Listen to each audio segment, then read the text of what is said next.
በደቡብ ኢትዮጵያ ክልል ፋይናንስ ቢሮ የፋይናንስ ግልጸኝነትና ተጠያቂነት ፕሮግራም ዙሪያ ለባለድርሻ አካላት በአርባ ምንጭ ከተማ ግንዛቤ ማስጨበጫ መርሃ ግብር ተካሂዷል። በመድረኩም ተገኝተው ንግግር ያደረጉት በምክትል ርዕሰ መስተዳድር ማዕረግ የወላይታ ሶዶ ክላስተር አስተባባሪና የክልሉ ፋይናንስ ቢሮ ኃላፊ አቶ ተፈሪ አባተ ፕሮግራሙ በመንግስት መደበኛ አሰራር ውስጥ እንደ ዋነኛ የአገልግሎት አሰጣጥ መሳሪያ ተደርጎ ተግባራዊ ተደርጓል ብለዋል። በተለይ በዚህ ሰባተኛ ሀገራዊ ምርጫ ስንንቀሳቀስ በአራት መሰረታዊ ጉዳዮች ላይ ነው ህዝቡ በጣም ጥያቄ ሲያነሳ የነበረው።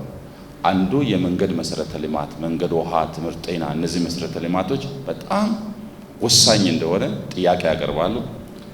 ሁለተኛው የመብራት አገልግሎት በጣም ችግር አለብን፣ መብራትኛ አንጠቀምም፣ መብራት የምናየው ከተማ ውስጥ ነው እንጂ ገጠሩ ህብረተሰብ ተጠቃሚ አይደለም የሚል ቅሬታ አለ።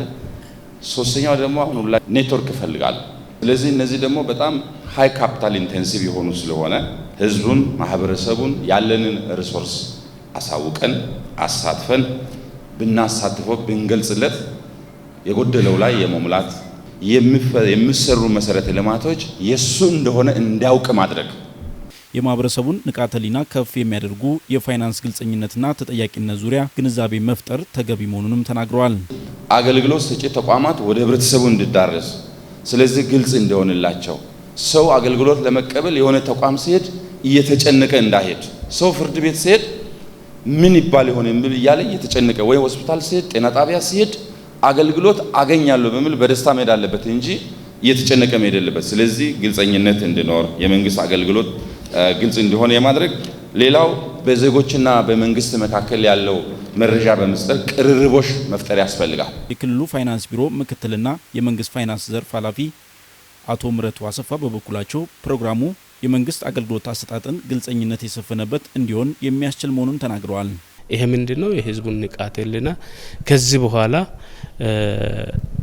ትኩረት ሰጥተን መስራት፣ ወደ ማህበረሰባችን ማውረድ፣ ፕሮግራሙን ሰፋ አድርገን ሁሉ ጋር ተደራሽ እንደሆን ጥረት ማድረግ፣ የዜጎችን ንቃተ ህሊና ለማሳደግ በቀጣይ ደግሞ እንደ ቢሮ የተያዘው ምንድነው? ከእያንዳንዱ ቀበሌ 50 ሰዎች ሚኒማም እንግዲህ ባለን በጀት አቅም ልክ ማለት 50 ሰውን ወስደ አሁን ይሄ ክልላዊ ነው። እዚህ አሁን እዚህ ውይይት ያደረግነው እስከ ወረዳ ነው በጀት የሚወርደው። ወረዳ ላይ የናንተ የወረዳችሁ በጀት ይሄ ነው፣ የወረዳችሁ በጀት ይሄ ነው። በዚህ አመት ውሃ ላይ ይሄ ይሰራል፣ ጤና ላይ ይሄ ይሰራል፣ ትምህርት ላይ ይሄ ይሰራል፣ ያለን ይሄ ነው በላይ ከማህበረሰቡ ሁሉን የወረዳው ማህበረሰብ መድረስ አይችልም። 50 ሰው ከእያንዳንዱ ቀበሌ 2 ሰው ሊደርስ ይችላል፣ እንደ የቀበሌው ስፋት ማለት ነው። እነዛ ሰዎች መጥተው ግንዛቤ እንዲወስዱና እነዛ ደግሞ ወደ ማህበረሰቡ ወርደው የተለያዩ ግንዛቤ ትምህርቶችን እንዲሰጡ፣ ይህንን ግንዛቤ ስታዳብር አንድ ተጠያቂነት ይመጣል፣ ሁለት ደግሞ ህዝቡ ካንተ ጋር ይተባበር። አንዱ ምንድነው? ጠያቂና ተባባሪ ማህበረሰብ እንፍጠር ነው።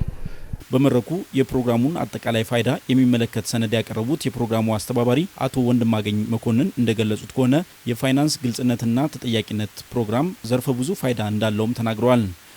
የማህበራዊ ተጠያቂነት የምንለው አለ። ማህበራዊ ተጠያቂነት ወይም ሶሻል አካውንታቢሊቲ ማህበረሰቡ ሞጋች እንዲሆን፣ ጠያቂ እንዲሆን፣ ይሄ ሊሰራልኝ ይገባል፣ ይሄ ሊደረግልኝ ይገባል፣ ይሄ ለምን አልሆነም፣ ካልሆነም የሚቆም ነገር ካለ ለምሳሌ ውሃ ተቋም ሊሆን ይችላል፣ መንገድ ሊሆን ይችላል፣ እየተሰራ እያገለገለ ከቆመ ለምንድን ነው የቆመው?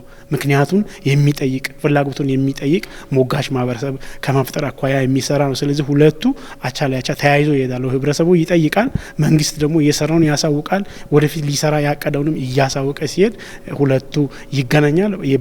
የመንግስትን ፖሊሲ ከማጠናከር አኳያ ፈጣን ውሳኔ ወይም ምላሽ ከመስጠት አኳያ መልካም አስተዳደርን እንዲሰፍን ከማድረግ አኳያ ሁለቱ ሲገናኙ ህዝቡና ማህበረሰቡና መንግስት በጣም እንዲገናኝ ያደርጋል። ፕሮግራሙ ዜጎችን በልማት ስራዎች ቀጥተኛ ተሳትፎ እንዲያደርጉ የአሰራር ግልጸኝነት የሚፈጥር መሆኑን በመድረኩ አግኝተን ያነጋገርናቸው ተሳታፊዎች ተናግረዋል። አንዳንዱ ተቋም ያቀርባል የራሱን በዚህ በጀት አመት እንደዚህ አይነት ነገሮችን በመደበኛም በካፒታልም እንደዚህ አይነት ነገሮችን ሰራለሁ የሚለውን መነሻ አድርጎ ያቀርባል። ያን መነሻ ደግሞ ይዘን እኛ ከነሱ ጋር ውይይት እናደርጋለን። ያ መነሻው ምንጩ ከየት ነው የሚለውን ጭምር ከነሱ ጋር የጋራ እናደርጋለን። ምን ያክል መንግስት አቀደ፣ ምን ሊሰራ በጀት ያዘ፣ ደግሞ ምን ያክል ሰራ፣ የሰራው ውጤት ደግሞ ምን ያክል አመጣ የሚለውን ነገር ህዝቡም ማወቅ አለበት፣ ህዝቡን መጠየቅ አለበት፣ መንግስትን ደግሞ ማሳወቅ አለበት የሚለውን ማስተሳሰሪያ ይሆናል የሚል